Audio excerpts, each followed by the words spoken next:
Hello, everybody. Welcome to another Rad Nauseam stream. I'm very excited to discuss. I hope I get this right off the top of my head. Goblin, Merfolk, Kithkin, Tree Folk, Fairies, Elementals, and Giants. Did I miss any? I don't think I missed any. Elves. You got elementals, that's the most important one. I did. I got the most important. Yeah, there's a lot of us here today. Thank you, Pyrotechnicist, for that. There's a lot of us here today, and we're going to spend this entire stream talking about, hopefully you can see it on the screen now, Lorwyn Eclipsed. Now, this isn't going to be an exhaustive list. We aren't going to go through every single card in the set. The plan today is everybody's kind of sent me all the cards they think are going to be cool or notable or interesting for 7 Point Highlander in some way or another, and we're going to go through every card. If you disagree, feel free to jump in the chat and tell us we're wrong or dumb. If you think we missed a card, we can also get that on the screen and discuss it. But we do have about 20 cards that we wanted to talk about, and each of us are going to make a case as to why this card is good, and then we can laugh at those people when the next set comes around and they're wrong. Now, Cody, you've done some initial brewing in the set. You've sent me a list of a mess, which we'll look at later, of a lot of cards from the set. Not a mess. Look, it's 5 colors. I call that a mess. What's your initial impressions on the set? Because I'm loving this set so far. All the art and the cards. As I've put together this slideshow, it's been like amazing. So, what are your initial impressions of the set? Is it going to be as big as Avatar was for our format, or is this maybe MH3? Honestly, like it fits really well with all the Typal decks. So the decks that were playing like really kindred strategies, they're loving this. So we do see occasionally like a couple elves decks in the really big tournaments. We see like 1 or 2 at some locals here and there. But really, this set it's like a medium power level, but it really has cards that are like strong in their own lanes. So really strong kindred cards, and I mean, there's a couple that we're going to talk about today. Like even the new Evoke Elementals, like Deceit and Emptiness, they're pretty sweet. 2 mana effects that if you get to that late game stage of paying 5 or 6 mana for some of these effects, getting 2 ETB triggers and a big body, I think they'll be pretty valuable inside of like Dimir Moons or bunch of these other strategies that want either sacrifice triggers or anything like that. So I'm pretty impressed with the set. The artwork's incredible and the flavor's great, so I'm pretty happy with it. Yeah, agreed. Anyone else have any takes about the set so far? Anything that they really like? Yeah, the artwork. Bring up Vibrance. get that card up on You're just gonna make the artwork out. You're just gonna. All right. I can do that. Hold on. I can do. What's the dog doing? You guys have to give me a sec to get Vibrance up on the screen. 1 second. This is obviously very important to us. It's important to me. Elementals. If we're going to talk about Elementals, we're going to talk about great art, we're going to talk about Lorwyn Eclipsed, you got to shout out lands, right? You wake up in the morning, you take a lands, you take a Vibrance. Like, It is alright. that's where we're at. Nathan coming out swinging. Yeah. Look Oh, at God. this monstrosity. At least the regular art is absolutely gorgeous. I got to give it that. I didn't realize that is an artwork on this card. The board was just a bit sus. I will not So accept weird. any hatred of Mark Zug's work. This is great. Yeah, This it's is- great. But We know this is the artwork that Nathan's going to play. Yep. 100%. Nathan would never search for a land in his life. I would never play lands, but if I did, It's This is going. We have a whole set. Hopefully, if we have the time, we have a little fun little game with all of the elementals. We have a lot of discussion about the elementals coming up, so let's put a little stick in that for now, and let's jump over to our set review. We're going to go through each card individually, one at a time. I'm going to ask each of you as the card comes up. If you send me that card, I'm going to ask you specifically what you think about the card, and then Cal can tell you that you're wrong and you know nothing about Magic. And then we can remind Cal that he wanted Tezzeret to stay at 0. So let's go straight into it. Nathan, you're the first cab off the rank with... let me just hide this bad boy. Hopefully everyone can see my beautiful slideshow that I worked so hard on. Abigail Elegant Furcia. Why the hell is this... What is this? I don't know, it seems kind of neat. Like, I haven't given a lot of thought to how to break it, but I'm sure that you can. Just turning some creature like Lord of the Pit into a flying vigilant first strike. A flying life linking first striking creature with no downside. That's an A+B that we can get excited about. I'm pretty sure there's some way to break this. I haven't thought too hard about it, but Death Shadow. Death Shadow. Death yeah, Shadow. Death Shadow, sure. Like, yeah, Death Shadow into this. That's Even- insane, right? Yeah, you could even like just like cash in an ETB on a creature and then give it all of the keywords after that ETB's like, it's done its job. This is not a bad thing, you cast Fury, I guess you lose Double Strike, maybe not Fury, but the idea is that you cash in an ETB off a creature like one of the Evoke Elementals, and then you play this and suddenly you have a big creature that also has all those keywords. Pretty cool. Yeah, I think you can do a lot with it, and it being like flying first strike, lifelink, 1/1, it beats Baleful Strix in the air. Oh, it's big. That's big. Yeah, it does a few things. I'm not sure. Like, I think it's cool. I think there's some synergies with it. I'd like to see some deck lists playing it, trying it out, seeing if they can break it, because I love synergy piles, and this card screams synergy pile. Love it. Does anyone think this card is big stink? And then Nathan has it wrong. Oh, silence. Okay. No, that's good. That's good. Playable. I I don't think think so. it's crazy. I don't think it's bad. I think it's Wait, reasonably yeah. playable. It's just I it's 2 assume mana, Tactics right? tries it. I feel like if I register this card, I'm gonna do fuck all with it, and then I guess nothing with it. But like if my opponent plays it, they're gonna like nuke my Barragoyf, and then I'm gonna feel really bad because I have a 0/1 with a bunch of counters on it. True, it just nukes all the goifs, right? Yeah. There's a lot of there are a lot of interesting use cases for this. We're certainly seeing less Deadpool play, but this is a way you can bail yourself out without having to draw your opponent a card or spend mana into it, other than putting another body on board. Wow, the more I think about this card, the more I'm interested. Well, that's very good. Thank you for filling in Stonehouse too, because it's now your turn to defend a 5 mana card in 7 Point Highlander. Right. Always a challenge. Yeah. How do I go to the next page? I feel like a boomy. Where's my next page? Is this? Is it the right arrow? Zoom. Where's the right arrow? Am I crazy? Wait, I'm You pressing. zoomed in. Like you're on your keyboard. It's down. It's down. Okay, wait, no, it's not. It's not you. Sorry, you're next. This is me. I forgot I put this in here. Sorry. This is a Johnny Outland Chaperone. I'm ready to go fist to fist because nobody else put their name down for this card. But it's for me. It's literally grist. Okay, it's +1 makes a creature that protects it. It's -2 kills a creature. Now I know the creature has to be tapped, but when they attack this and you block with your Kithkin creature, then you get to nuke their thing, or you just, kill their tapped creature. So it's a 3 mana removal spell that sticks around as a planeswalker, much like Grist.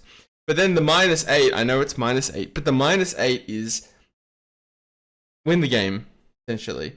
I think in a token strategy, like a deck that wants to play Spring Hunt Antucos and Ocelot Prides and a bunch of dingy little blockers that can get in the way of a Johnny and gum up the board. This card is good. It protects itself. Unlike Tameo, it actually protects itself with creatures. In a Skull Clamp strategy, you can draw cards with it. It's only 3 mana, and it can just nuke a creature as soon as it comes down as a removal spell, and then sticks around. Historically, 3 mana planeswalkers that come down and affect the board straight away, like Grist, Teferi, and hopefully now a Johnny. I think this card's at least worth trying, and that's what I'm gonna do in my token decks, because it is just 3 lowly mana. That's all I have to say. It's just like a worse Wandering Emperor. Well, yes and no, because like Wandering, that's 4 mana. Yeah, but it's instant speed. I think the decks that want to play this card maybe aren't necessarily the tokens decks, because like your 3 mana turn is like a Goblin Rabble Master which attacks. This is probably more at home in like some kind of control deck. I don't know. The ultimate just kind of seems kind of redundant, like not very useful for that deck. I don't know. Yeah, the ultimate is also -8, which is a lot when it's there's So only a hard. there's You have only to a pick it plus up 1. 6 times. Yeah, no, I'm aware of that. Look, white grist is what I'm gonna call this. That's it's literally Please don't call it grist. that. It's literally grist. Evaluating it on like just its first 2 abilities, it's reasonable. It's not insane, but the ultimate's effectively never getting hit because your Yes. opponent's just you're gonna play it, use the down tick, kill a thing, maybe get 2 or 3 upticks out of it, and is that good enough for 3 mana? I mean, maybe. I don't think the ultimate's ever going to happen, but hey, if it happens, call me. I want to see it. I'll be there. It'll be me. Yeah, it screams healing self plus removal spell to me. Your opponent just kills it the turn after you play it. Maybe it could. I mean, if they have just 1 creature, it is only 3 mana. Nonetheless, any other thoughts about Ajani Outland Chaperone? I don't know. I think 1 white and 1 removal spell that says deal 4 damage to target attacking creature is pretty much what this card is. I'm trying to think of what card that actually is. Well, Ours? it's like a removal. No, like just one of the average like limited removal spells. Dude, they're bangers. I would love to see this in a Skull Clamp style deck, or some sort of tokens. Yeah, I will. Even though I put the card up, I will say that there's probably better token generators out there. And I think if you're in like an attacking deck, your opponent probably is blocking, and this doesn't clear a blocker. So I don't know. I feel like it's a bit too Too which cutesy. way Western man kind of thing. Well, we'll find out when I register For it. you. I've got a use case for you. Okay. Indomitable creativity decks really hard to fit in creatures that are sacrificable. What this allows you is to play natural order as well, because you're making a green and white kick in. I think that's the big upside of this little cat here. Well, if Indomitable Creativity is the deck for this, then yeah, maybe it's not Highlander playable. All right, That's certainly a call. all right. Look, the artist is Greg Staples, and this is not. Is that a verb for his last name?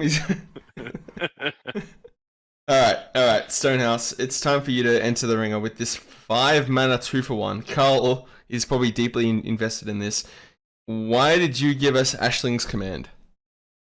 So this card might seem expensive, but I think the comparison point is Mystic Confluence here.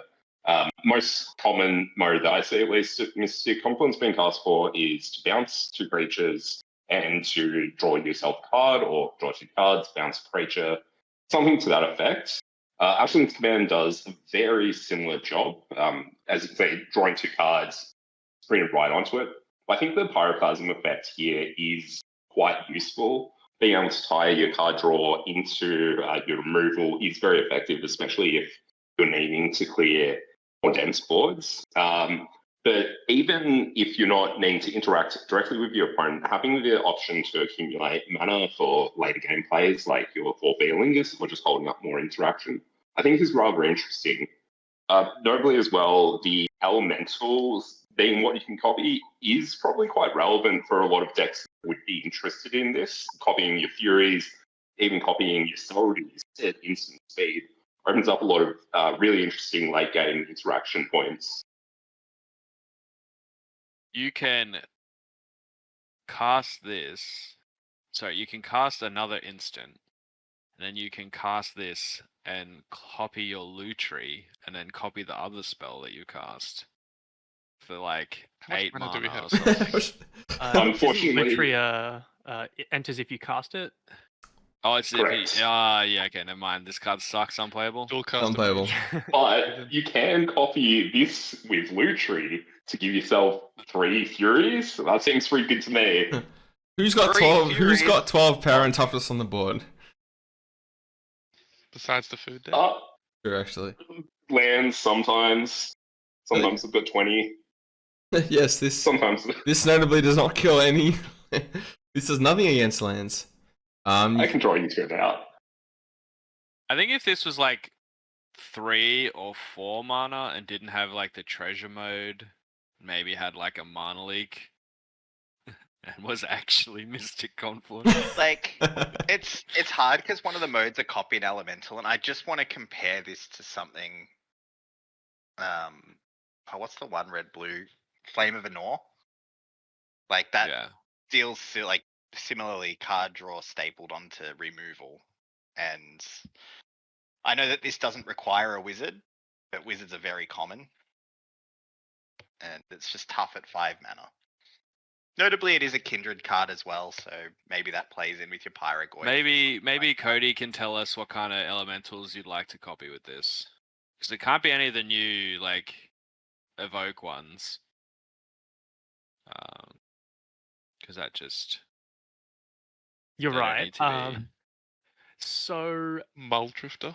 You can get Chua. yeah, Muldrifter and Nulldrifter notably not, but your Furies, your Solitude. So if you're thinking about like having a elemental sub theme, because this is like the least impactful part of the card, right? Like everyone's typically looking at every other mode. So like your Pyroclasm, your draw 2 and make 2 treasures. But how do you get value out of the first line of text? That would notably be like your Furies or your Solitudes. So if you evoke a Solitude and then Ashling's command to like copy your Solitude and say for instance like draw 2 cards, that way you can refill the card disadvantage from pitching a Solitude, but you can, still get a reimbursement out of it. Yeah, you could totally pitch this to Fury. You can. Your Nissa finds this as well. Your landfall Nissa can Ah, pick up this True, elemental true. card or creature. You can copy a subtlety to put their spell back on the top again. Can you They have subtlety? to Can throw you it copy twice. your copy your subtlety? No, mind, that doesn't work. You need 3 subtleties for this to put your own subtlety back. That's into the wrong library. format. So something that's awesome with this is you can Flamekin Harbinger and put it on the top of your library. A little VT for it. They actually can. That's cool. changed that new Ashling that lets you evoke elementals to say that you can't evoke this spell. Yeah, It's actually worded Unfortunate. wrong. I did think of that, but Yeah, they've 4 changed it, like, colorless to twice cast or this would be something? pretty sweet, but Yeah. I don't know. Yeah. If you have a big enough instant sorcery cost reducer and reiterate, you can keep making treasures and infinitely buy back this card over and over again and draw your deck. There's just so many better things to Alright. do in Highlander. Wow, Let's. I think more we've thought spent too I much. think- Alright, on moving this on. card. Alright, Carl, you're up. Auntie's sentence. This card's not got no text on it. Why did you- No, this card's sweet. It's a bad Thoughtseize, obviously, but it can kill hate pieces like Douthies and Oofs. If you're playing something like lands, like a Pox kind of deck, you're trying to hand rip your opponent a bunch. This does rip up some of the hate pieces that you kind of don't want to see on the other side of the table. 2 mana's a bit rough. There's Yeah. a similar one from Avatar that does the same Thoughtseize, but also Earthbends too instead. But It's not quite Thoughtseize. It only close. takes like Non-land it doesn't permanents. hit counter yeah. spells. The discard, it's a discard Um, effect. That's what I was going for. I think This you. is certain. Yeah, sorry, Nathan, you go. I was gonna say this is like worse version of that escalate thing. Collective brutality. Like Collective Brutality? Yeah. Yeah. Without the advantage of getting to discard a card. This firmly falls into the cards Cull likes category, and I reckon it's just the little frog Yeah. in the artwork there. There's a frog. Yeah, the frog is actually so sweet.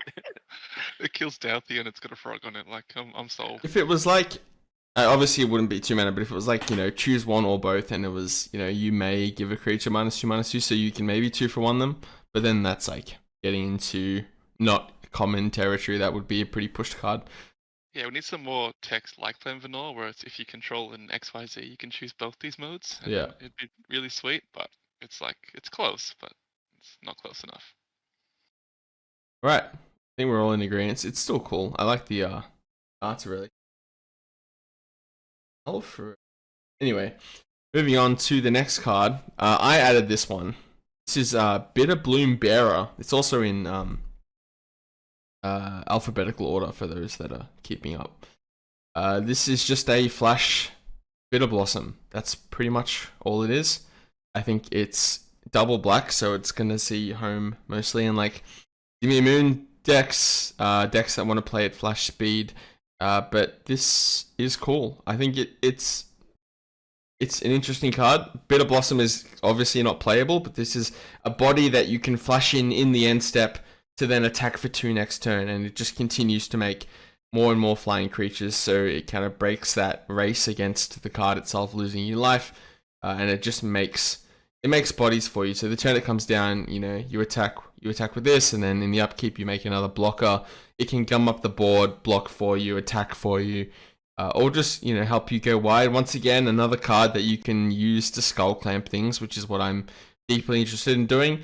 And they made a serialized version. The art is exceptional. Rebecca guy, obviously, on a serialized card, it's just amazing to look at.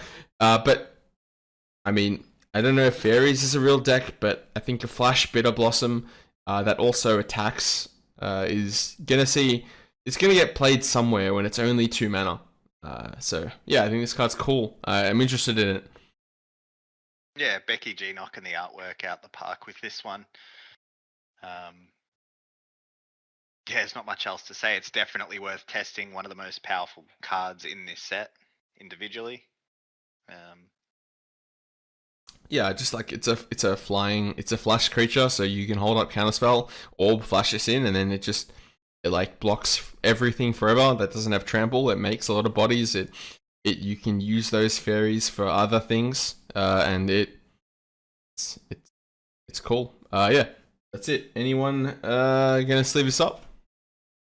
I actually might try it. So it does have a good spot in the Dimir Moons deck, but I feel like there's more and more cards that are enabling Beseech the Mirror strategies, and this is a card that fits right into some sort of Beseech the Mirror strategy, and I'm gonna try and work on that. But yeah, it's like great for Kaito, which is fantastic. True, yeah. Kaito's just a whole menace of a card. This just giving you 2 bodies, much like a end step Orcish Bowmasters. This just doing the same thing. So yeah, this card's great. I didn't even think about it for Beseech, and I want to cast Beseech more this year, so this is tempting now. Yeah. Wonder if there's some kind of like Enduring Curiosity blue-black tempo deck with this. Yeah, with like Ido as well. I mean, this will probably slam dunk. Like Kaido's like whatever, because you just return it. Like, I don't know if I'm super interested in using Kaido with this, because it's not like your Baleful Strix where you get to re-ETB. Like, this doesn't do anything when you cast it back again. It just gives you an evasive attacker, and you could do that with like Stalactite Stalk or whatever. Who cares? But the Enduring Curiosity, because you'll draw like 4 cards if you connect once with that thing, and that's I don't know. Maybe there's some kind of blue-black tempo flyers list. That kind of plays like Flying Man. Yeah, someone get Rose in here. Wants Someone to play tell like Rose about this card. wants to play like Remand and stuff, and just like kind of Death by 1,000 Cuts, draw a few cards from these sort of effects. Yeah, there's another it's great super fairy that interesting.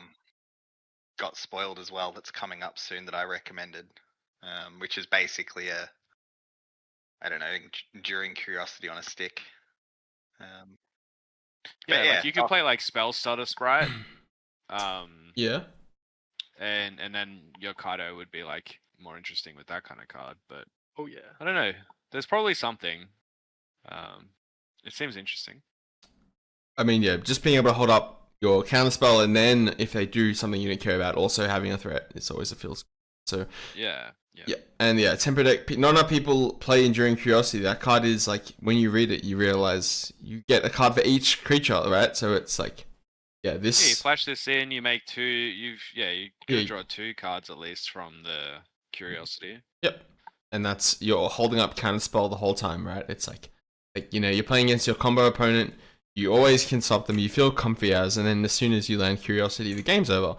So yeah, cool card. Obviously, it's a mythic, and they put multiple arts, as you can see there, which would indicate that they know it's a little bit pushed. But Bitter Blossom is a fun card, and now we have a creature that attacks with it, or as it. Yeah, I wouldn't be like, oh, I'm playing Bitter Bloom Bearer, I'm gonna put a Bitter Blossom in the deck. No. Definitely wouldn't go that far. But this card by itself, it seems pretty good.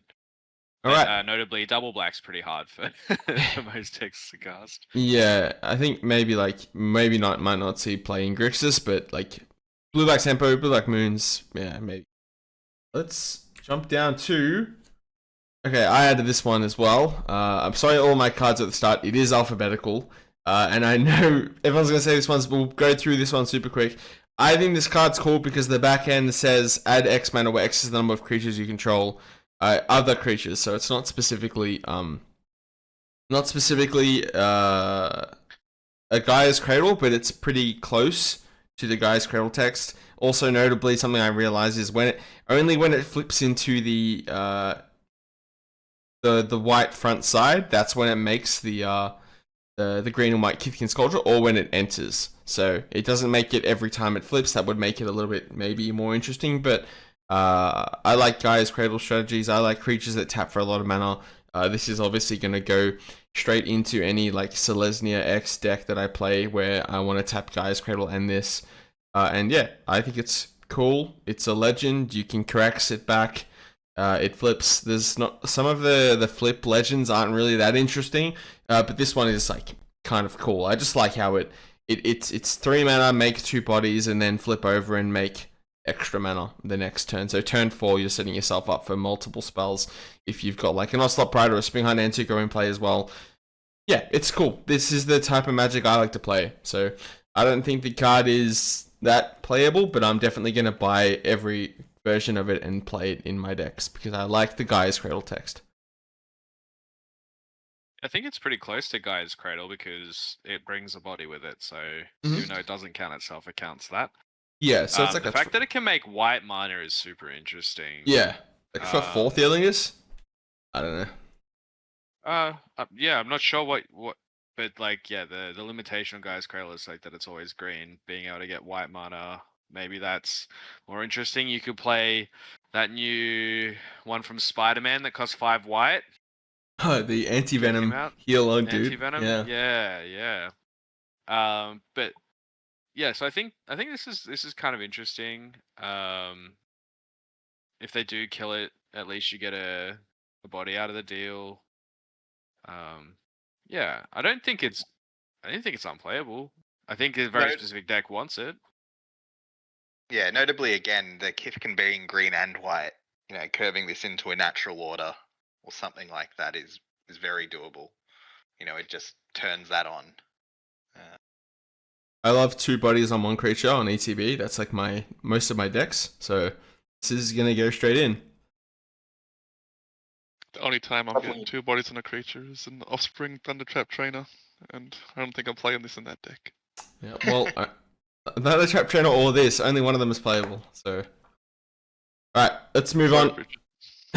To Kith can look fucking sick. I've added another one of mine. Well, this is for the elf enjoyers. I just wanted to add this as one of the more cool elves. I don't know any elf enjoyers in here. I just added it because I thought we needed some elf representation. Clearly there's a downside, and it's a 4 mana 6/6, which is like a pretty decent stat line for a green creature. And having to exile an elf from your hand is a genuine cost, I understand. But the fact that it has Glimpse of Nature just on this card is like, it's just the implications in an elf deck of being able to play this on turn 3 or turn 2 or 3, and then tap your Gaia's Cradle and start just like shooting out elf after elf after elf after elf, because every time you cast there's no once per turn on this thing, and if your opponent kills it, you just get your elf back. So it's also just a 4 mana 6/6. It just attacks, and then it has Glimpse of Nature every turn. It's a must kill threat. It's 4 mana, but like, I don't know, elf players, has anyone played elves recently? Does anyone think I think this would go in elf deck. Beast Whisperer is 4 mana, isn't it? Isn't it just Beast Whisperer? Yeah, Beast Whisperer is 4 mana, yeah. Yep. Yeah, this is really reasonable. It's hard to kill Beast Whisperer. Like, I mean, you're gonna have an elf in hand anyway, so. It's also an elf as well, which is cool. I mean, you probably don't natural order into it, but it's a big creature too. Yeah, I just thought this was cool, and I wanted to bring it up because this is kind of the hallmark elf card of the set. I think that they're trying to push out. It's just like, there's one coming up that should be. Yes, there's a banger. Yeah, this elf is actually like pretty sweet. You don't have to exile a like elf from your hand And because like the elves decks are based in like surplus elves, right? So you can exile like a elf token would probably be the best. Hopefully you have like An a Elvish you know, Visionary, uh, so that if you do lose this, you yeah, get your creature back that draws you a card. Yeah, that's pretty cool. Yeah, it's yeah, good. Nice little pushed elf. or like flickering a shaman of the pack. Now we're talking. This It goes to your behold hand. It mechanic doesn't go back into play. is noble with this Yeah. behold mechanic. If it doesn't pitch it. resolve, you do permanently lose the permanent or card that you are beholding. Is the leave the battlefield that returns to your hand, but I think it is quite a powerful effect. And if there are any cards that I could see with this mechanic seeing play, it would be this one. Yeah, beautiful. I just wanted to get some Elvish Spirit Guide's a good one. It's an easy pitch. It's a 5-mana 6/6 now. beautiful. All right, let's move on to Carl. This is yours. I also did add my name to this, but I'll let you talk about it. This is it's a sweet little thing. Dawnhand Dissident. It's 1 mana. It's 1 mana. It's got 3 looking abilities on it. This is a Deathrat Shaman. It's a Planeswalker on a 1-mana Planeswalker, right? The blight seems cool. I like blighting things when you have a Emperor Bones and stuff like that. That seems really cool. Yeah, this is cool with Emperor Bones. I do like this. You can exile anything as well. That's pretty cool. Just kind of like gobble up. It's also graveyard hate. But the cost of Blight 2 is not. So the play pattern is like you can't really Blight 2 with it, like it just kills itself, right? You have to like put counters elsewhere. Anything you control, I think. Yeah, Right? so you have to have another creature. Attack card or something. You can just Yeah. use your fetch to pay for. It seems pretty bad. The card doesn't seem good, but it's got some cute little things it can do with stuff like Emperor Bones or some sort of small grindy Lurrus deck. But read's cool. Excellent card from a graveyard that triggers Kish the Skimmer. This might go into the Graham Buglerus deck. Any other thoughts on Dawnhand Dissident? Is anyone else gonna sleeve this up? It's a synergy pile card, and I love synergy pile cards, so I'll probably try to do something with it at some point. But it like the fact that it doesn't make mana is like pretty. Like if it made mana by by blighting itself or something, it would be kind of interesting. Yeah. Or like blight 2, exile a card, make a mana, and then it might be interesting. It's probably not quite enough, but yeah, who knows? A lot of Being able text. to remove the counters to cast a card from exile is kind of cool too. Like if you can actually afford to put a Blight 1 into a Blight 2 or something, then just rip them off the turn after to cast something. That's kind of sweet. Yeah, it's like a weird card advantage selection engine. It's just one. It's like a lot of text for 1 mana too, right? There's like 3 different modes. Yeah, it's got enough text. Elf. Yeah, and the fact that it's only cards you own, like you can't exile your opponent's card. Like, because if you're playing this as, say, you're playing it like a Soul Guide Lantern, for example, so that you had like a graveyard hate piece that was also kind of a value engine, maybe closer to a Ghost Vacuum, I guess. But then you were like Blight 2, you exile the card of theirs, just sacrificing this creature to do it. It's just like not quite. Like you can't cast that card if you were able to save this thing. Being able to blight like your Baleful Strix or something and then recast it by pulling off more counters off stuff is kind of sweet. But you have to have like an Emperor Bones or something. Like what kind of like you're not gonna be surveil? Yeah, just like Blight 2, make your creature a lot weaker, exile their card, like their card or your card. It's like a bad Emperor Bones, I guess. I don't know. It's got a lot of text. I don't think it probably will see play, but it has a lot of text and can do cute things in synergy piles. Yeah, nice. Yeah. Alrighty. There's probably something. Maybe the plus on counters deck. I don't know. If, like the ones that play doubling season, if you'd put a counter, you put 2. Are we shouting out scales? Yeah. You can Shout put. out scales. Yeah. Anyway, let's move on. Next card is drumroll. This is a Cull card, but also shout out to Kixian, who would also signpost his name to this. This is the Merfolk of the set. It's Azorius. What the hell? Are we gonna see Azorius Merfolk in showing up? Jeskai Merfolk. Jeskai. I'll be honest, I don't even play Merfolk. I like this card for 2 other reasons, and that's simply because it's a wizard for Flame of Anor, and you can Splinter Twin it and kill people. Wow. It's true. You can. Okay, so you're not even a Merfolk application. You're just a freaky combo player. Guys, we found how to break Splinter Twin. Yeah, we've done it. It only took. What year is it? 2026 we broke Splinter Twin. So is this Jeskai Wizard Splinter Twinning? Jeskai Wizard Merfolk Splinter Twin combo deck. Coming to a locals near you. Probably Yes. no further. In the 0-3 bracket, your final match of the night, you're 0-3, and you play against this freak. Yeah, if it was like a 2-3 or I a didn't- 1-2 for Plagon, I think it'd be even better. But Nah. we're Seriously, that though, greedy. Merfolk is like super like weird in the way that it, you know, if you've watched our Merfolk video, they kind of like flash in creatures, tap your stuff down, or flash in, you know, a creature and block in a spot where you didn't quite want it to block. They do a lot of weird stuff like that. So something that can flash in, untap a bunch of Merfolk, maybe get a double block in, and then attack and trigger the attack trigger might be interesting.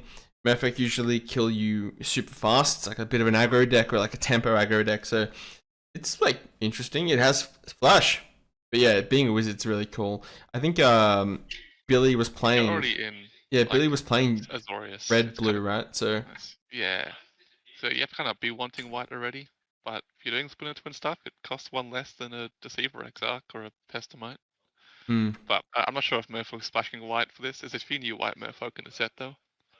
Yeah, Molly's saying that we'll probably see it playable in modern in Azorius, which would be cool as a Azorius Merfolk. That's, I mean, cool deck. Anyone else gonna sleeve up our Deepway Navigator? Probably Billy, but I'm I'll down break to at my some point. Jeskai Wizard The thing for that's something. making Merfolk not too hot is like the lack of like primo 1-drops, which a lot of other Kindred decks have. Is like the, you know, goblins have a lot of great 1-drops in like Goblinaki. Merfolk is lacking something like that, but the big benefit to Merfolk is a lot of the free counter spells. So you got like Flare of Denial on top of the forces as well.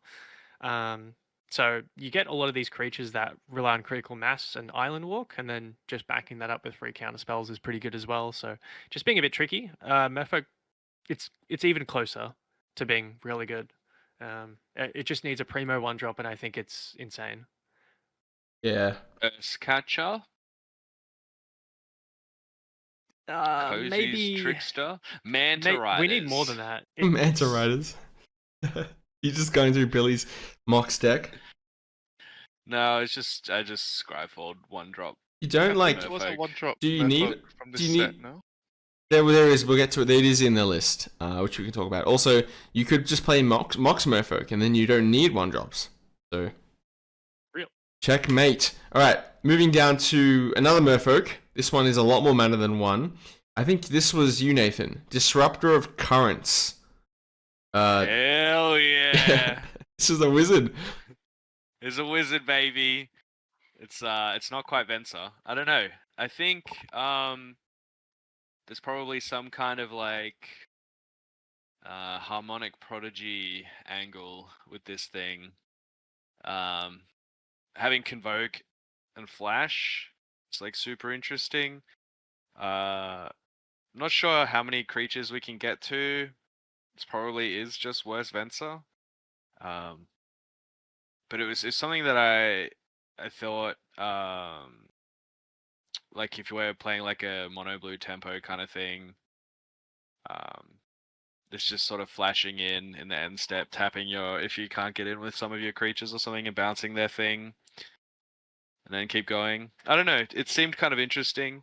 The artwork's sick. Artwork's really cool. You can Yeah. ephemerate it, and then you flash it in, ephemerate it, return 2 things, and then in the upkeep, ephemerate it again. 3 things back to the hand. Yeah, you Well, were we broke talking about Ephemerate. Yep.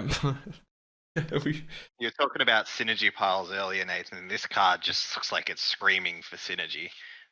Yeah, I don't think you would just jam it in many decks. I think there's not a lot of decks that would play it. But Being a wizard dear to your heart. yeah, I think like if you can tap your Harmonic Prodigy and your Plagon, bounce 2 of their things, it seems kind of interesting. Like Time Walk. It's crazy. It's basically Time Walk. The fact that it's not return any permanent. The fact that it's non-land permanent. It's such a. Back in my day, wizards weren't cowards. Like they'll print these absurd cards that just like solar you, like a Tameo or a Ragavan or something. But God forbid we bounce someone's land. Yeah, no, it's Commander. The implications of doing so, that would Oh make my it bracket God. 4. If you want to remove lands, I got a place you can come to, Nathan. There's a certain Discord you can Is it? join and have a look around in. It's the Mox Dwarf Discord. Maybe you guys read Mind Layer? Yeah, Anyway, that card's sick. it is. She is so sick. No, yeah, this is a cool card, and also probably gonna see play in Merfolk as a top end. It does the thing. It flashes in, invokes in the end step. You flash it in, bounce their thing, untap, attack with it. It's a 4-fold with the Lord in play. Yeah, anyone else gonna play this card? Just to When force? I borrow the list from Billy, then yeah, I'll probably play this card. This card's pretty great, and surely it's going to see play in Merfolk. So Yeah, at some well, point I will play this. Yeah. Billy's been brewing Merfolk for the last week. That's why he's not here. He's been non-stop, 12 hours a day. He's been mastering it. He's out in the ocean currently trying to figure out how to build this deck properly. Yeah, he's studying up on Siren folklore. That sounds like him. Right, let's move on. Mermen. Here, this is a fairy, not a thing, but this is an interesting one. Now, let me quickly. This was Brendan and Cull. So Brendan, I think you were the first to get in with this. Tell me about Flittering Nuisance. Is fairies real? I don't know if fairies themselves are real, but I really like the effect on this card. Just as a 1-mana 1/1 flyer, and then the ability to sort of, you know, if you get a bit later in the game, perhaps with that Bitter Blossom, you know, sort of effect. If you're flooding the board in any meaningful way, or if you've got a Vicky down or something like that, this can very quickly turn into, you know, draw lots of cards. Similarly to Enduring Curiosity, it's a, you know, whenever a creature, not one or more. So you're not limited by the number of cards you can draw. Yeah, it seems like kind of like at least you're hoping like at least a divination later in the game when you're kind of stalled out if the creatures survive that long. It does have flying, so it's probably chipping in. Yeah, it doesn't seem like nothing. Yeah. Being a 1-drop, I think, is just nice. It's nice and simple. Kevin, You're this going to get too much value out of it. Kevin, this from your Underground Sea into the Bitter Bloom Bearer, and then on your turn 3 you draw multiple cards. Drawing 2 cards. Yeah, that's like Yeah. interesting. Maybe fairies is real. Yeah, I'll probably try fairies at some point. There's a few of them that are like pretty sweet. They have flash, they have activated ability, mana sinks after you've, you know, countered or killed a bunch of your opponent's things. So they've got quite a bit of staying power. So it's pretty interesting. Something ephemerate my Stutter Sprite. Oh, I love a spell starter sprite. That Alright. one. Continue our list, Nathan. You have a cube card to talk about now.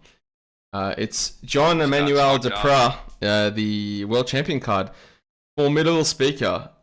Yeah, I mean, everyone knows about this card now, but do you want to give us a round of why this card's good and notably what deck's going to play it? Okay, so you'll notice that it is a 2/4.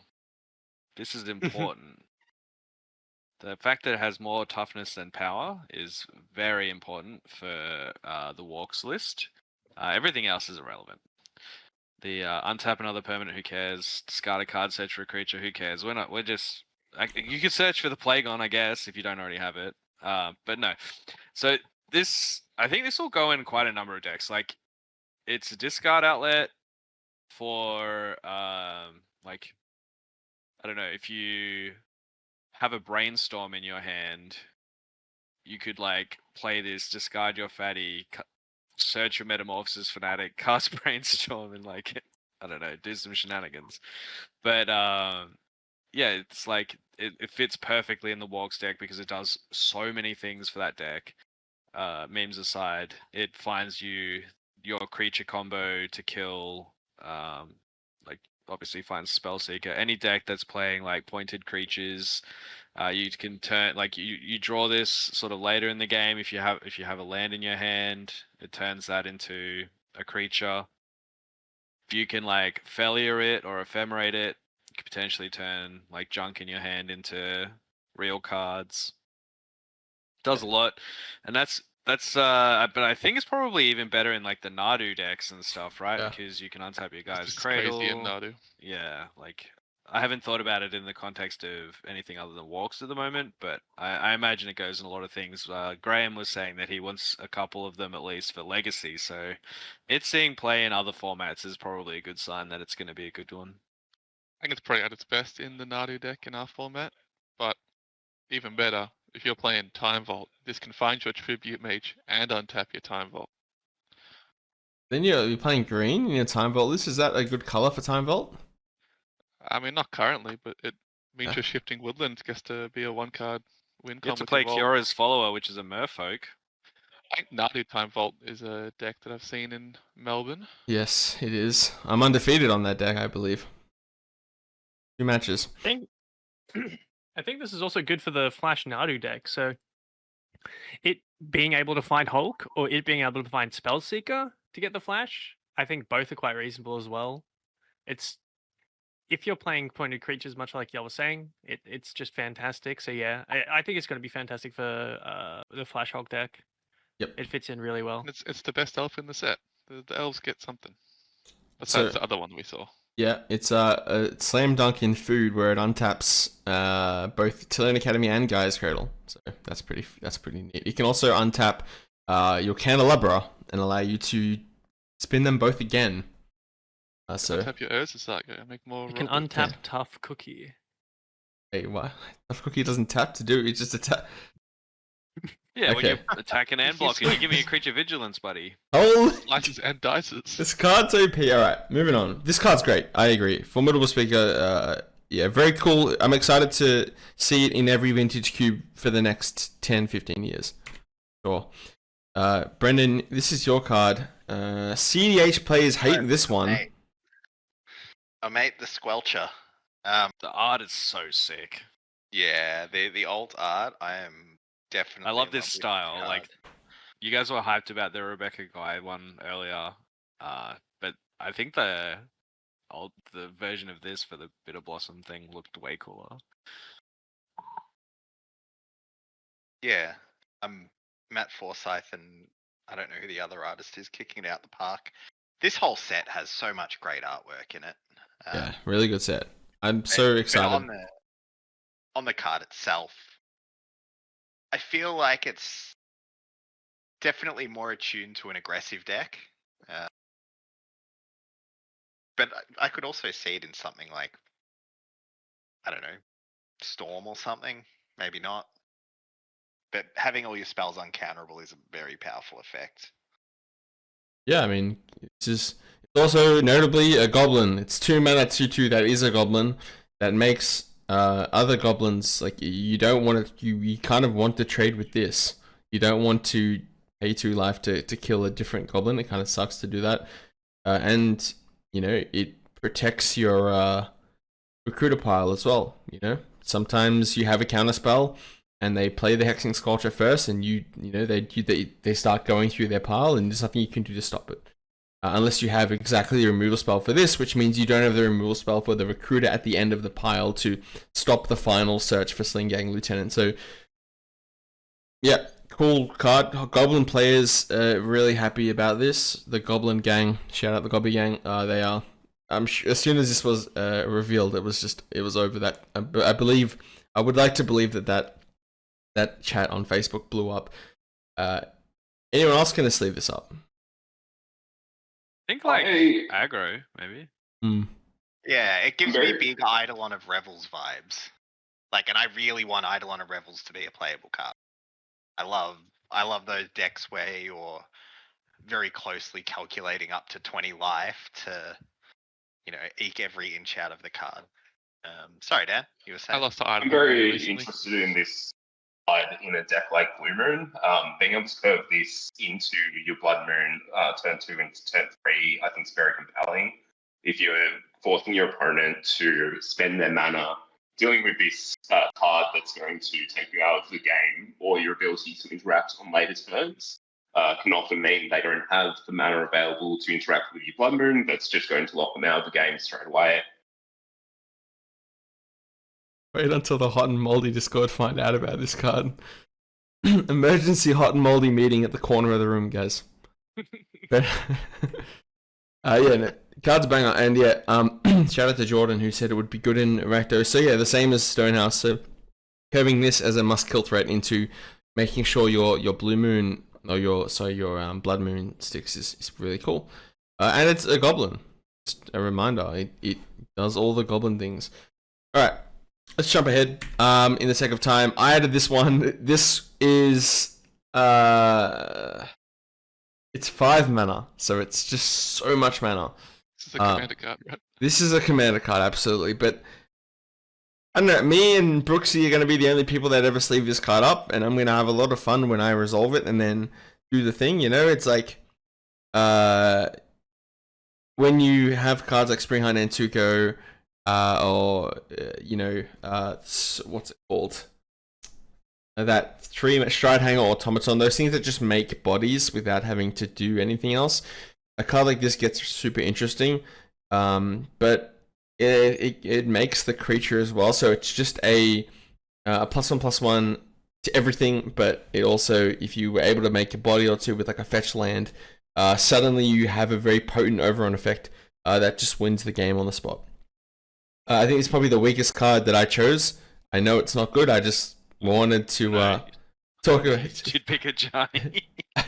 I think this is. I don't know what's worse, a Johnny or this, but hey, we picked all the really good cards. I wanted to pick some that were kind of a bit lower in the barrel. We can't be picking How low did we go? the cream of the crop. Sometimes we got to pour out all the water and start scraping, and that's where we get kin binding.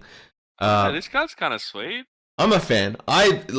This is what I like to do in my game, I'm like, imagine curving your Ajani, your Brigid, your Spring Highlander and Tuco, Ocelot. The Ocelot Pride's not really good with this, but you can make a lot of bodies and suddenly you have like a +5/+5 to every creature. And I think like if you're playing like the Mardu tokens or the Boros tokens, Jessica tokens, whatever, and your combat trigger is putting 3 dudes into play, I'm pretty sure you just kill them. Yes, it's just everything just gets +3/+. So you're talking about like 20 power maybe. Yeah, if you're curving, like a 2-drop, 3-drop, 4-drop, it is like if you just You're have winning the game already. But yes, I think that the 5 mana is probably a bit too much, but I think if you do resolve this, you're probably winning. Yeah, I just think it's nice. I just think it's cool. It's like that Marge Simpson meme. And it does give you a little bit, like, if you slam this and then I don't know, you get Wrath of God. Like, it still makes creatures afterwards. Yep, every turn. Keep going. Every turn. It's not nothing. I look forward to putting this in my bracket 2 commander deck. Great, great in commander. But yeah, I like the Kithkin. I'm gonna be very interested over the next few weeks once pre-release starts in making a lot of Kithkin's creature tokens. I've a lot of cards in this set that I want to try out, like Brigid and this. But yeah, top end in blue-eye control with the enchantment that is Monastery Mentor. Yeah, I mean, imagine this with Monastery Mentor. Holy, yeah, interesting card. I just wanted to pick out some cards that maybe a lot of people have looked over and tell you, this might see play in a different deck. Here's another one. This is Kinscale Sentry. This is another Kithkin, and it's a card that is also, I think this is a slam dunk in tokens, in my opinion. You just get to put a creature, like, turn 1, you play Ocelot Pride. Turn 2, you play this, you attack with your Ocelot Pride. Sorry, you attack with this on turn 3 with your Ocelot Pride and your Cat token, and then suddenly you can just put a 2 or a 3 in play. You kind of just like, you can double spell without having to spend mana. The Stadium Headliner into Goblin Rabble Master. Crazy. You're attacking and you're putting another 3-drop into play. Yeah, I think this card's just great. Really cool. And Like, the art's really sick too. Yeah. It's 2 mana. Pretty tough. It's 2 mana. It's like Yeah, it's very tough. Yeah. it trades well. That does a lot for 2. It trades Yeah, really I was well. Yeah. I was comparing it to Preeminent Captain earlier, the 3 mana 2/2 put a soldier in, and the fact that this is 2 mana, like it comes with the same first strike, but also lifelink. Like it's not, lifelink can be relevant in a lot of games. Yeah. It's also creatures attacking, not creatures that have attacked. So stuff that makes a token on attacking will add up to this count, like how you can stack your gut triggers properly with things. Yeah. And once again, a Brooksy card. But yeah, this card's cool. I'm deeply interested in token strategies, and this is one that I want to be playing. And just like, a lot of the time you just want to get on the board as quickly as possible in the token strategy because you're an aggro deck. You want to be able to, that turn 3, turn 4 kill with like your Dark Triumph. And this enables that. It just lets you double spell on the turn that it attacks most of the time. Good card. Good card. Alright, let's jump down to Moonshadow. This was added by a few people. Brendan, you're the first person to give us Moonshadow. I think everybody has looked at this card and discussed it at length in the Discord, but let's talk about Moonshadow. We may as well. This is the Chase Mythic, right? It's got, look at all the arts it has. That art at the front is, in my opinion, not even the I like the one on the left. Like that big flowing cape is really cool. Yeah. All those ones are so sick. Yeah, they nailed the art in this set. But yeah, Moonshadow, this card, 1 mana with Menace. What is this card? This into Malevolent Rumble. Holy. You can copy it with your Ashman's Command. It's an elemental. All of the Just like- fixes on it. Just like, yeah. It gives me just more accelerated Stalactite Stalker vibes. No Like, shot. I know Stalker is a removal spell, but this is Yeah. way more aggressive. Yeah, this is like attack you for 5 on turn 2. Yes, if you can Overlord or Malevolent Rumble. You just go like this into a fetch land, into Malevolent Rumble or Overlord or the Balmerk, and all of a sudden you put, I don't know, 2 lands, a creature, and a spell into your graveyard. That's 4 things. So It is turn. notable that it's whenever one or more. Sorry, Not it whenever will A. do once off Rumble. Oh, boo, card boo, sucks. sucks. Wizards Actually, ruin I everything. should've read Back the in card, our it day. sucks. Yeah. It's not once per turn though. So turn 2 you just fetch and then Yeah. cast Rumble and that's 2. Yeah, so it's Yeah. 2. So it's attacking for 3 at max. I'm Next definitely turn. trying this in my like low to the ground, Yeah. low kind of mana count lands list because you can make this a 7/7 so quick, and also Woodland just becoming a 7/7 menace can end a game pretty quickly. Yeah, that's cool. Well, the Yeah, Woodland great lines, with it just- baubles as well. Yep, baubles. All of it. Yeah, I guess you would turn in the decks. You would play baubles and fetch lands and stuff. This is probably So good. this is going in Grixis. you Grixis, it's a reckon? Grixis card. This is a Grixis Yeah. card. Yeah, This is another Goyf. Yeah, I think Yeah, I it's will also be then- picking this up. Potentially, I'll back that. This could potentially be the new 0-point Netherglyph. It is. It just I think this is closer to Nether Goyf than it is Stalactite Stalker. Like the Stalactite Stalker has that flavor text about something removing a creature. I don't know what it actually says, but this is closer to the Goyf, I think. Yeah. Great. In the interest of time, we'll kick on through just so we make some money. Stonehouse, this is yours and only yours. So please tell us about Noggle the Mind. All right, might be a bit of a controversial on this one, but I really like this for blue-based strategies or strategies that are foregoing other colors. Being able to hard remove creatures is something that is difficult in those colors. But being able to cast at instant speed and deal with any sort of difficult creature, be it a Barragoyf or something more insidious like a Maris Large, is really compelling to me. Just being able to turn it into a single block is a really fun combat trick we can be pulling off. I think the extra mana you're paying over something like Unable to Scream is pretty negligible with the sort of combat tricks you can be pulling off with this type of card. It's also 2 mana for Lurrus. That's not nothing. I guess Yeah, being repeatable permanent is quite cool as well. if it could sack itself or cantrip, like, if you could sack it, I would be a bit more interested in it in a lure shell, but it feels like you just noggle something and it just, like, the enchantment's just now in play, and they're just gonna have it, and I don't know, maybe. Paying 1 extra mana for your Unable to Scream to have it at instant speed, I think that's pretty strong. Like, as Stoney was saying, it's not the easiest to remove a Goyf or anything like that in blue. I've been playing Unable to Scream in like a Lurus deck with Boomerang basics and stuff, and Unable's a 0/1. I think I like that a little bit more, but this seems really sweet. Hey, Cody. Yo. This is what happens to you when you don't help your Uncle Jack off a donkey. Okay. Okay. All right. Okay, dude. For those who missed the prelude, Nathan helped his uncle. Whose name is Jack? Whose name is Jack? He helped him get off of a donkey. That is Alright. All right, Jack. Jack, it's yours. Did you? My Uncle Jack. Nathan is Jack's nephew.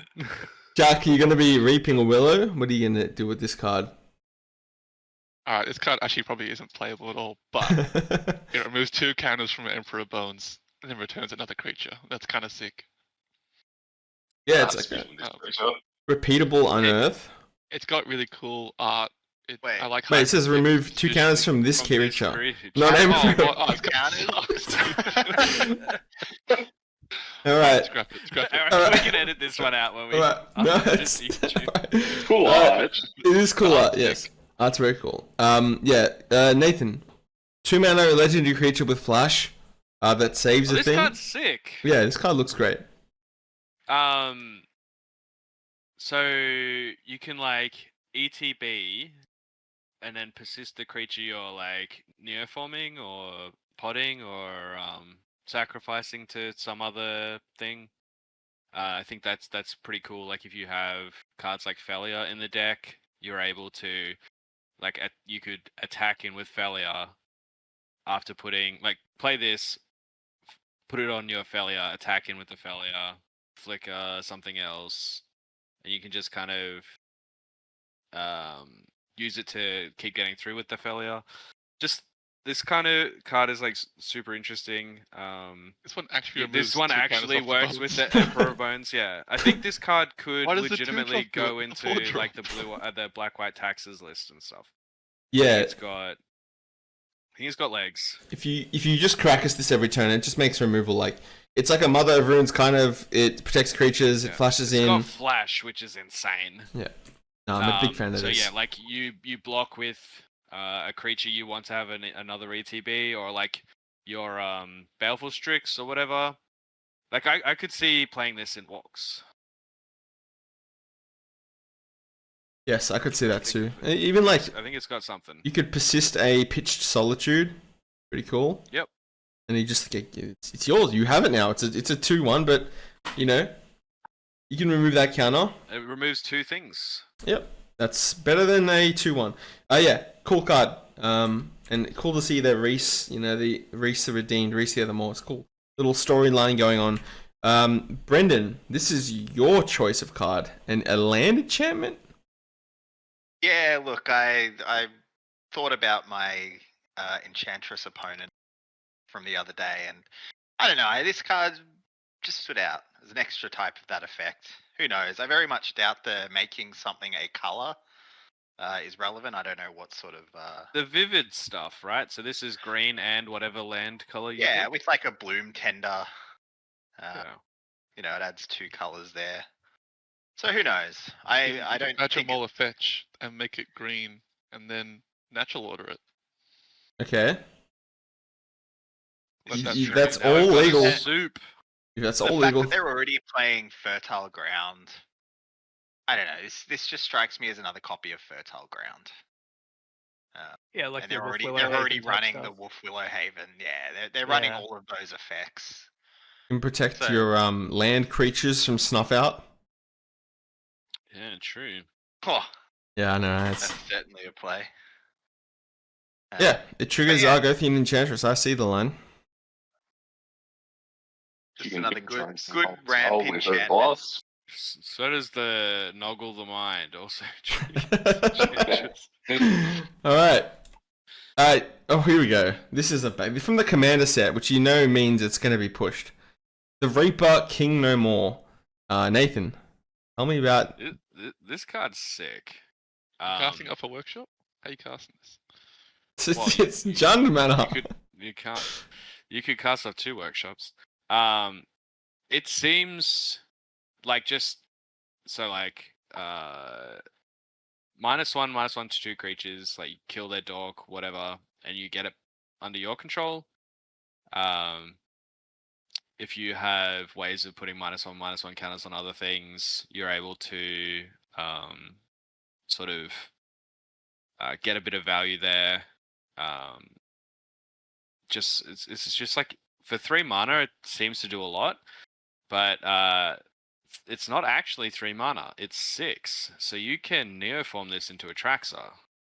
So I think this card's probably going to see play in some kind of Jund adjacent lists, or potentially Hot Bug. Hot Bug. If anyone is playing at home, Hot Bug. Any Hot Bug enjoyers? Oh yeah, that deck is real. This also triggers beans. So if there's people still working on the 4 to 5 color up the beanstalk lists with leyline binding and all that, this is actually pretty sweet inside of that. Gives you It's a 1 turn counter on your bones. 2 or turn 3. But also if people have the hybrid mana discussion for Commander, is this colorless? Anyone? This is colors. I'm not buying it. Leave my hybrid mana as it is.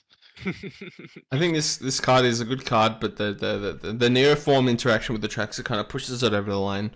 For decks like Hot Bug or just any Jund, like it's cool. It's probably not always going to be a 1-for-1 with the ETB. Sometimes it might clean up like a hierarch or something, but yeah, neoforming this into a Traxxas is cool. I'm sure there's a Kiki pod deck that probably plays this. You can just add natural order and a Traxxas pretty easily into that deck and go to town. There's that dinosaur like spitting. Yeah, I was thinking about that Dilophosaurus, also. The 3-drop one that The Spitting Dilf. Sure, yeah, that yeah. The Spitting one. D. The Spitting Correct. Dilf, yeah. The Spitting Dilf, yeah. Yeah, When that it's enters like or attacks, yeah. I think I'm being ransacked by Jordan in the comments. But yeah, I think this alongside the card Capers as mentioned, is actually pretty good.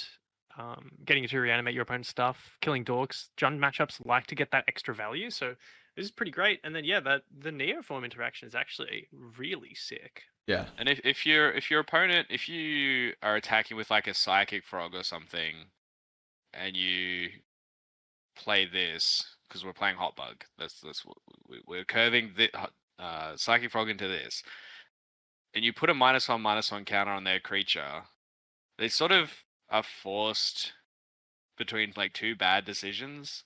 If they block and their creature dies, like you get the creature, or if they take the damage, you draw a card. Just like putting your opponents into bad blocking decisions is also like kind of interesting. And it's not like when this enters, put a -1/-1 counter. If that dies, put a thing. It's like every turn after this, if there's a card that has a -1/-1 counter on it, you will get that creature when it dies. Yeah, it's This notably stops persist because you'll get the thing. even like you're playing like in Jund, you have your deck is like 15 removal spells, so like you're just you get their thing, right? Set it up for later. Yeah, that's it. Yep. Free. They Play have this into a like you cracked a fetch and you fatal push their Deadpool after putting a -1/-1 counter on it. Great, it's yours now. Yeah, cool card. I agree. All right. Twilight Diviner. I'm gonna have to check my list here. Twilight Diviner came to us from Brendan, which is another elf. Yeah, this Talk is to me. another potential Billy Kicks card that was talked about earlier as soon as it was spoiled. Again, amazing showcase art, just stunning. But yeah, if anything that's reanimating or Emperor of Bones, anything like that, being able to create a token that's a copy of whatever you're reanimating is probably pretty strong. The fact you can't unearth this is so annoying. What do you mean? It costs 3 mana? No, like it says whenever one or more other creatures you control. Oh, on top. other Like if you creatures. unearth Yeah, this and you got a copy of it, that'd be pretty sick. That would be just. And I think this affects. That's why it's not. So you can't like helping handed in standard or whatever. That's probably why they put this text in. But yeah, I think like the scarecrow thing we were just looking at, like you get the creature back, you get 2 of them. It doesn't trigger plague. This is correct. A cleric. Thinking about it for standard, if you do already have one in play and you reanimate it, you do actually copy it. So that's Leaked. It's happening. It's happening very soon. This is our final card to talk about, so we have a little bit. I think there's some legs to this card. Elves have legs. The fact that it's a 3/3 is, I don't know if that's great. I'd love it to be a 2/4, but yeah. I mean, it ETBs and does something too. So if it does die, you did get a little bit of value. 3 mana is a lot in a format it is a lot. where the deck you're playing it's in, you're probably playing reanimate, and that's 1 mana. That's pretty good. You're having to set up 3 mana first, it's just a bit rough. This makes a copy of Cauldron familiar when you do your Samwise loop. That's what that deck was missing. Alright, it concludes all the cards that we wanted to talk about specifically for Lorwyn. Now there is another section we're going to go through. Cody is very interested in the elementals in this deck. And so we're going to start first with an elementals tier list, and then to end the stream, a very brisk deck tech from Cody regarding the deck that he has spent a lot of time working on, I think. And a deck that Cody sent me today, and I liked it so much, I had to ask Cody to let us see it on stream. So let's hide this screen here, and let's hide this screen here. Let's bring this one to the front, and let's do some tier listing, guys. All right, let's do some tier listing for every elemental in the set. I'm gonna have to get them up on the screen as we go. But I think we can start with the firm S for Moonshadow being the menace creature. Every elemental, notably, No. it's just the ones that have some sort of text that. Yes. We're missing some of the commander ones. Are we actually? That's okay.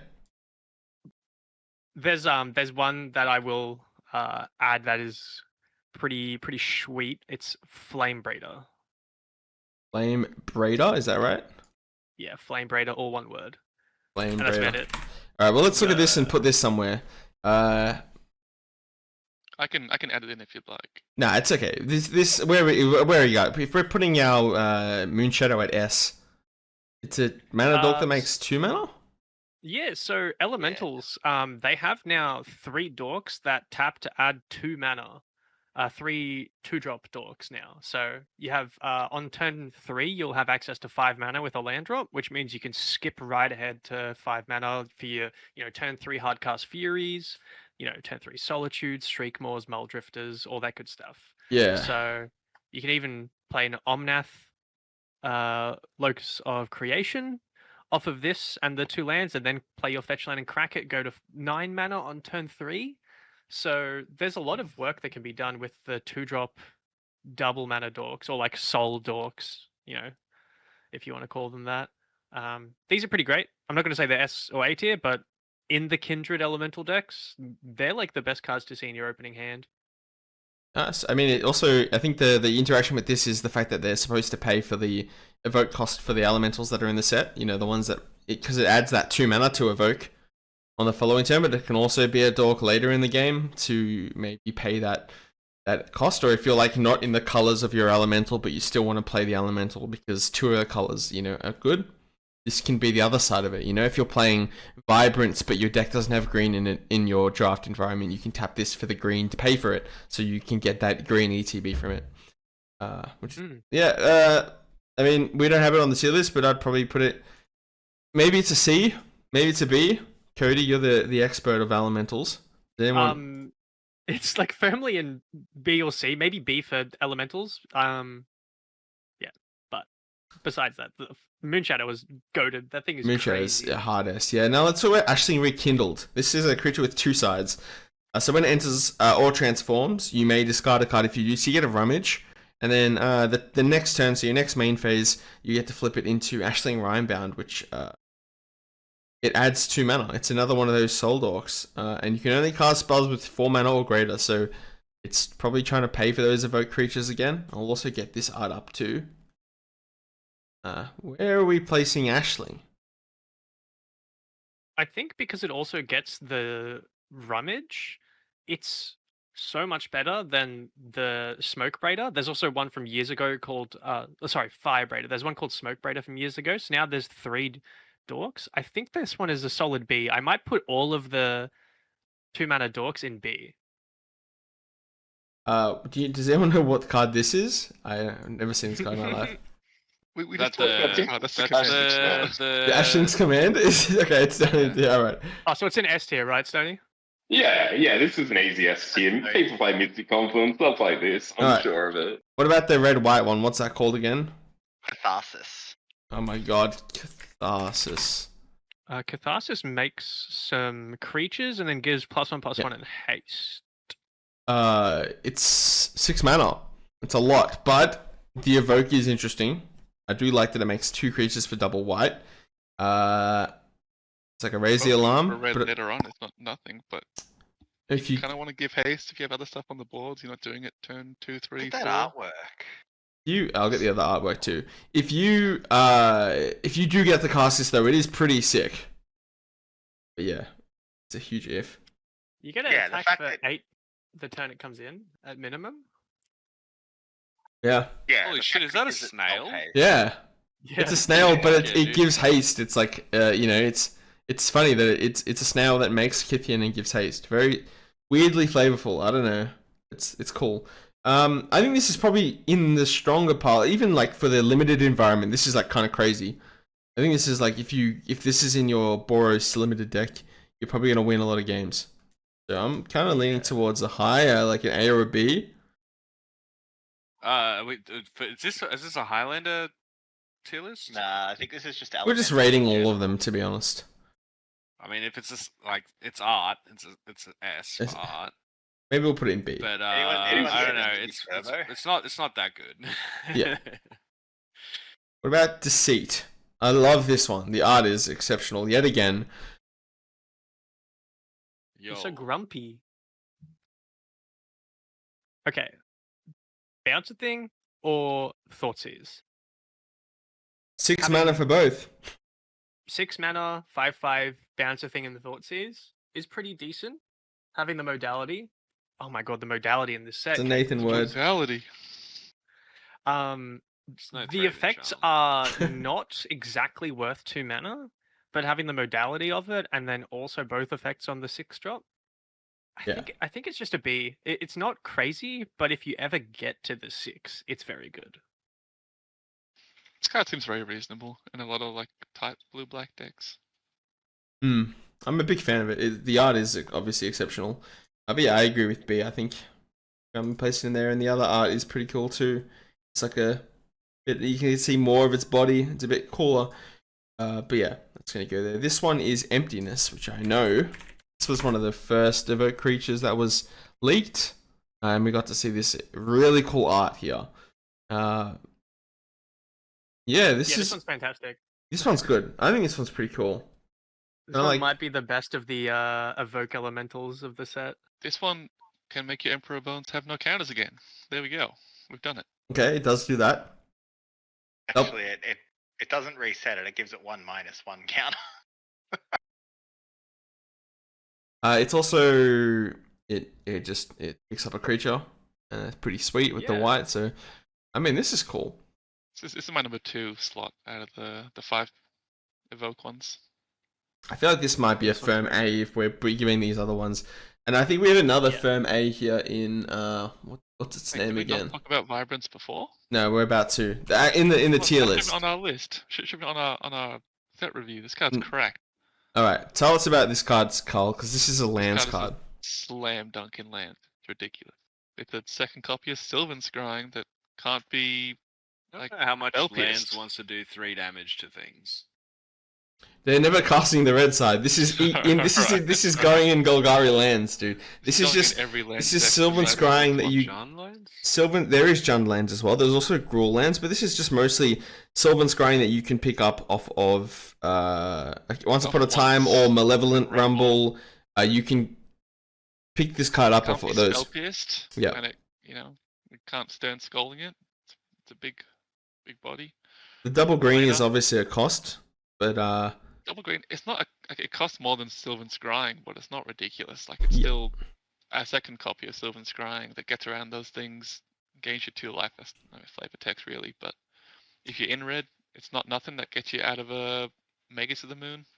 yep, it does just if your Magus is pretty scary. If you're playing lands, this just is on the other side. It does the Magus thing. Pretty cool. Iron's card goes into every lands deck going forth, besides the Oath one really, but the rest all want this. Right. Well, I'm gonna put that in A, I think, firmly. And next is Wistfulness. Right? Is that the name of it? I reckon that's probably gone in S if you're. It's an S. Or I think everything gets downshifted one if. I think this is way more playable than Emptiness. whatever that A lot more emptiness playable thing than is. the rest, I think. All right. I like that. This is where we're at currently. Next This is card fucks. Wistfulness. It's a This big card axolotl. But also, 2 blue, draw 2, discard a card. You can. This is kind of like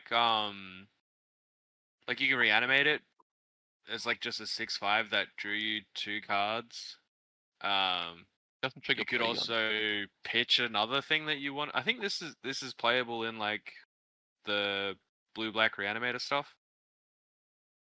I think this is more playable than any of the other ones except for the Lance one. The Reanimator archetypes usually soul tie anyway, right? So they're Yeah, probably and then happy you could also evoke it for 2 green to remove a hate piece, like Yeah, a rest in pulling up peace. rest in peace or huge. whatever. Yeah, I think this card fucks. This one's really good. I do value this one a lot. Do we value it as an A or I a think B? I put it as A. Yeah, 100%. I like this as A. Okay. Both modes are pretty good. Yeah. Below my dog. What is this next card? I don't. It's a serpent with a This rainbow. is based draft pick. That Yes. base draft pick. Someone give me a name. DRAFT. That's Okay. This is Shine Striker. All right, Carl. That Why card. did you add this? Shine This card is Striker. so sick. All right. This is. Look at him This go. card is a trip and a half. Holy My mother God. of. This is an S. A D. Going read B. it? Doesn't have an old art. You could If you you can- ephemerate this thing, you could neoform your Quantum Riddler into this, right? And you're gonna draw at least a card. That's Ooh. Plagon. And it If you flies. neoform it, it's a 4/4, right? So that's pretty good. What's this one? This bird down here. This is Sunderflock. This is my top end of my This card elementals is a deck. house. Alright. This card's so This card sick. is sweet. Holy! It's got another. Oh my god! This. What is Look at him this? go. Look at him go. Holy! This card is sweet as hell. Buff bird. Oh, that art's Yeah. dope. What the hell? Wait, this is card sick. is- It's got a Yeah. bird on his head. This is one of the reasons why I wanted to build elementals and have every creature type be an elemental, because this is just bounce your opponent's board and then declare attacks and kill them. Yeah, who needs Yeah, Dig in and the it's- Ice anymore? it's- It's Sunderflock. in that deck, it's pretty frequently like 3 or 4 mana to cast. Yep. Because of all the 2-mana Soul Dorks, you're able to cast like a 4 or 5 drop turn 3, and then this on turn 4 and attack with everything. This is So- interesting. Well, let's This is a good segue because I do every time we get a new set. Sometimes we get new archetypes popping up. Notably, Anger Walks came up with Avatar: The Last Airbender, and we get to see new cards. Badger Mole, Badger Mole Club has breathed life into Cradle Control in Legacy, but also other lands decks that are trying to cash in on multiple ship mines. John is playing it, and Cody sent me the list for elementals, and I wanted to go through it because it's very cool. I have it here for you, Cody. I'll put Sunderflock here firmly in B for you, and that's going to be our agreed upon tier list. And then let's get you talking about Should be on the screen now for everybody. Tell me about your Kahira the Orphan Guard Elementals deck. What are you cooking? All right, so we have a little team bash event upcoming, and I wanted to play something a little fun. And with Lorwyn coming out, I wasn't sure if I wanted to go for like the Merfolk route because Billy had me inspired with playing something that was a Kindred deck. So my idea kind of landed towards either Merfolk, fairies, elementals, and then when I went to elementals, I was like, hang on a second. The new Ashling that came out, I'm pretty sure there's another one in the set that does the same thing. So I started looking at all of the elementals in Magic, and I was like, okay, well, there's quite a few large, like 4/5 mana elementals that you can play well ahead of curve. And then that got me thinking, well, Fury, Solitude, Endurance, Subtlety, these are all like really cracked cards that seem to play in every other deck. Getting to play these on turn 3, hardcasting, also pretty sweet. And then coupled with seeing like Champion of the Path. So scroll up a little bit. It's a 4 mana card. Yeah, red. This is my Pyroglyph. So the red one, whenever you have another elemental enter, it shoots each opponent equal to its power. So you're just doubling your triggers with Yarok, lots of Risen Reef triggers. And one fun thing about this deck as well is you get to play Greensleeves Maro Sorcerer. So if you have a parent to Nathan and playing Wizard Tribal, at least you got that to protect you. So fucked up. Order of Notions. The metagaming. Unreal. Metagaming for our team's tournament. Yeah, that's it. I haven't seen this deck yet. This is so sweet. Yeah. This looks sick. Yeah, so there's also an Ephemerate in the deck. See if you can squeak in a bit of value, paying, either pitching your Fury Solitudes, ephemerating it, getting, that extra value, or playing your 2 mana Evoke Elementals, getting some value through them. But then it got me thinking about the Omnaths that exist. Omnath, the Teamer one, Locus of the Royal, when it enters, deals damage equal to your elementals. Risen Reef triggers off of every creature in the deck. So there's just a lot of good ETB value things. The deck kind of started with like Birthing Ritual, Birthing Pod, Neoform, stuff like this. But because the top end of the deck is your mana requirement Evoke Elementals, the ones that require 2 mana, it gets a little harder to play your Birthing Pod and Birthing Rituals. So this deck started as that, but then I narrowed my focus into just playing either 4 or 5 drops on turn 3. So we're looking at playing, Omnath, we're looking to play Horde of Notions, and you can do some really cool stuff with like Horde of Notions, replaying anything that gets milled from Cavalier, any pitched elementals prior like Fury or Solitude, recasting Shriekmaw, just some really cool stuff.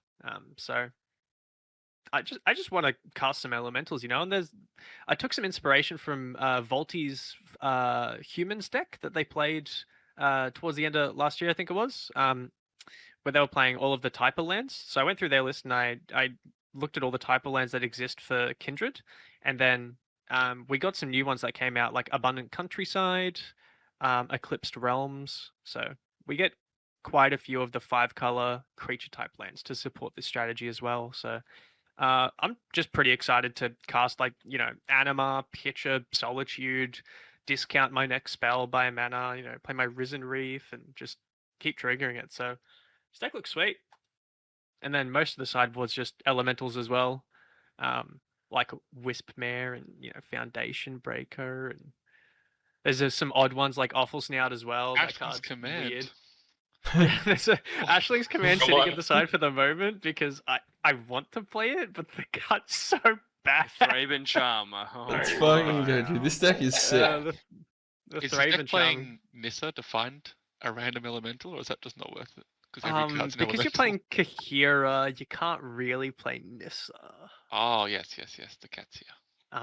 There was one card I was considering playing that was not an elemental, just because it's really good for the deck, which was Ajani, the Cattle Prior, but it's just got to be elementals. Flavor fail, yeah, flavor fail. Yeah, you gotta commit to the bit, right? Exactly. So this is Sick. is my fun elemental deck getting supported by 2 Moxen because I don't know how else to cast 5 drops if I'm being real.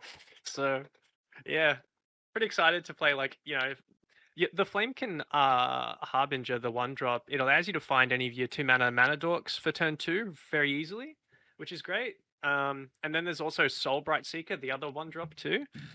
This card is a pseudo mana dork. It's like a weird kind of runaway Steamkin. Like you pump a bunch of mana into it, you get it back. It's a really odd mana dork. Because it pluses you by 1, but it adds 4 red. So it really works to add in the mana into your your Muldrifters or your Shriekmaws and stuff like that. And a lot of the deck is red, so you can get Fury in a bit earlier, get your Vibrance in, get your Champion of the Path in. So yeah, just happy to play some Elementals, if I'm honest. Thank you. What are your thoughts, Capers? Do you like the inclusion of Urdu, Carrier of Dawn? Yeah, look, I'm not a fan of this card, but no, this is cool. This is like, I just like the backside. The art on this card is so sick. Yeah, this is cool. It's a genuinely interesting deck. A lot of the cards here, I didn't realize there was this many, like Wooburg lands for like Primal Beyond. I've never seen this card in my life, and here it is. It does the elemental thing on both. It does both of the elemental things.